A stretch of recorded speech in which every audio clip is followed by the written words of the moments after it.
আমি বলছি ক্যান্সেল নয়, অত তাড়াতাড়ি ক্যান্সেল করা যায় না। 15 লক্ষ বিজেপির কাস্ট সার্টিফিকেট ক্যান্সেল ওবিসির। আমি বলছি ক্যান্সেল নয়, অত তাড়াতাড়ি ক্যান্সেল করা যায় না। এটা নিয়ে আমরা করেছি অনেক কষ্ট করে, মানুষ অনেক কষ্ট করে করেছে। তোমায় বিজেপি বলেছে আর তোমার রায় দেন, বিজেপির রায় দেন, তোমার রায়কে মানছি না।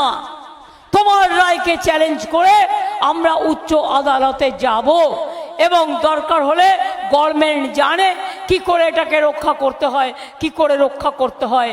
একটা সার্টিফিকেট করতে লোকের কত টাইম লাগে, আর ইলেকশন চলছে, ইলেকশনের আগে। এটা বদমাইশি নয়, এটা চক্রান্ত নয়।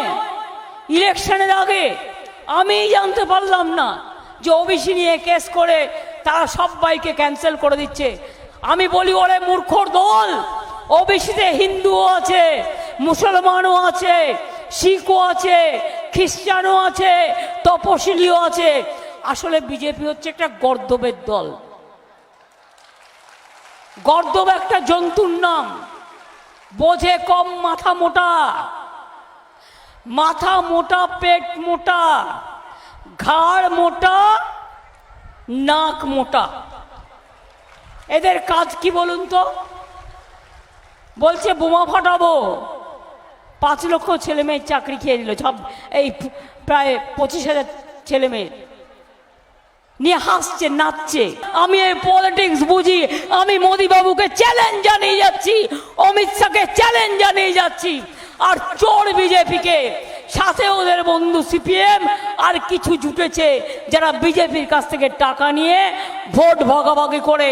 তাদের বলে যাচ্ছি এনআরসি হবে না, কে করতে দেব না, ইউনিফর্ম সিভিল কোড করতে দেব না, ওবিসি রিজার্ভেশন কাটতে দেব না। আমরা আইন অনুযায়ী করেছি, আইন অনুযায়ী চলব। কোনো ক্ষমতা নেই।